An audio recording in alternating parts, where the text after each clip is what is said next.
بسم اللہ الرحمن الرحیم۔ السلام علیکم۔ چلیں جی، آج چلتے ہیں ماضی کے خوبصورت دور میں بسنت کی یادیں لے کر۔ 1980 کا زمانہ ہے۔ 12 سے 13 سال میرے ایج گروپ کے سب دوست ہیں، کوئی سال چھوٹا ہے کوئی سال بڑا ہے، لیکن ایوریج ہم 12 سے 13 سال کے ہیں، 6-7 لڑکے۔ پلان ہمارا یہ ہوتا تھا، وسائل بہت کم تھے، گھر سے نکلتے 2-2.5-3 کلومیٹر کا سفر طے کر کے موچی دروازہ بازار پہنچتے، جہاں پر کہ رنگ برنگی گڈیاں ہر دکانوں پر ٹنگی ہوتی، نئے سے نئے ڈیزائن، خوب سے خوبصورت ڈیزائن، رنگ برنگے پنے، چمچماتی گٹھیں جن میں کہ شیشہ دھوپ میں ایسے چمکتا کہ جیسے اس میں ہیرے جڑے ہوں۔ آپس میں باتیں کرتے، ہر دکان کے آگے کھڑے ہو کر پتنگوں کے ڈیزائن دیکھتے، پنوں کے رنگ دیکھتے، گٹھوں کی خوبصورتیاں دیکھتے۔ وسائل نہیں ہوتے تھے،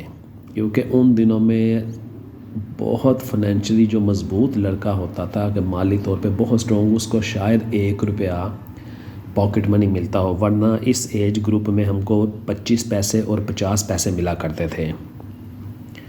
موچی دروازہ میں جو نامی گرامی دکاندار تھے ان میں سر فہرست تھے پاپا گڈی فروش بازار نوریاں میں، اس کے بعد تھے چوک نواب صاحب میں باکر عرف باکو، پھر نئی نئی دکانیں کھلتی گئی موچی دروازے میں، بہت مشہور ہوئے سٹی کائٹ والے، کائٹ سٹی شاید، پھر فاروق گڈی والے تھے، مہر گڈی والے تھے موچی دروازہ بازار میں، وہاں کا وزٹ کیا جاتا، نئی سے نئی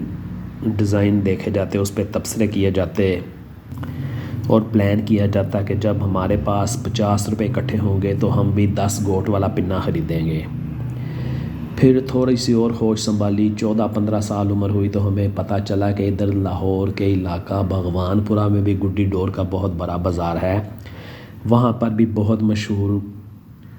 مشہور گڈی ڈور والے ہیں، جن میں سر فہرست تھے مہر گڈی والے، دوسرے نمبر پہ تھے استاد جاوید عرف چھانگا۔ مجھے یاد پڑتا ہے کہ بھگوان پورہ میں جس ایریا میں یہ دکانیں تھیں وہاں پر ہمارے ایک ریلیٹیو رہا کرتے تھے، جو کہ بھگوان پورہ میں کہلاتا تھا پٹوار خانہ۔ وہ مجھے یاد ہے حویلی سی جیسے مغلیہ سٹائل کی آرچیں سی بنی ہوتی تھیں اور سیڑھیاں چڑھ کر اوپر ایک گلی تھی، اس کو شاید پٹوار خانے والی گلی کہتے تھے، گاس منڈی کے اندر جا کر۔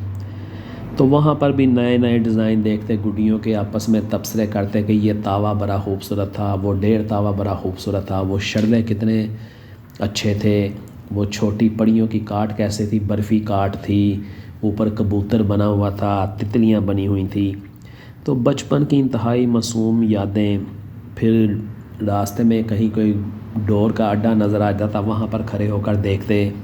کہ ڈور کے اوپر رنگ کیسے چڑھاتے ہیں، ڈور کے اوپر یہ ٹاکی سی پھیرتے ہیں جس کو کہ وہ اپنی زبان میں لتا کہتے تھے،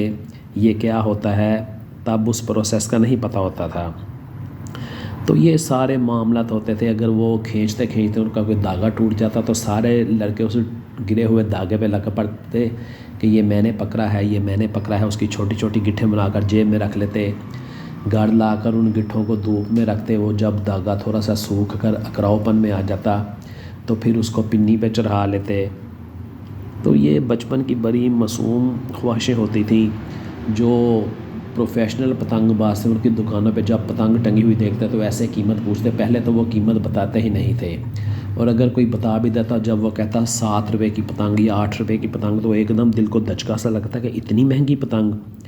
لیکن وہ چونکہ جو پروفیشنل کھلاڑیوں کی ہوتی تھی وہ ہمارے مطلب کی نہیں ہوتی تھی، لیکن وہ ایک جستجو ہوتی تھی، ایک تجسس ہوتا تھا کہ ہمیں بھی پتہ چلے کہ یار یہ اتنی خوبصورت پتنگ اور اتنی بڑی پتنگ جو ہوتی ہے، یہ 5 گٹھی 4.5 گٹھی یہ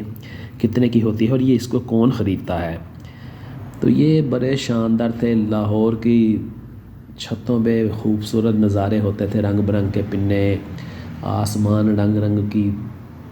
گڈیوں سے بھر جاتا ہے، ایسے لگتا ہے جیسے ہزاروں تتلیاں نیلے فضا میں اڑ رہی ہوں۔ تو یہ سارا کچھ ختم ہو گیا، لیکن وہ جو دماغ میں بچپن کی یادیں ہوتی ہیں وہ نہیں جاتی۔ ایک سنہرا وقت گزارا تھا جو کہ اب صرف ایک خواب بن کر رہ گیا ہے۔ اگر آپ میں سے بھی کوئی دوست یہ سنے، میری ویڈیو دیکھے اور سنے،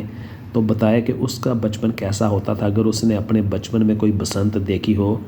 تو اس کا کیسا ایکسپیرینس ہوتا تھا۔ آپ کے جواب کا انتظار رہے گا۔ اجازت دیجیے، اللہ حافظ۔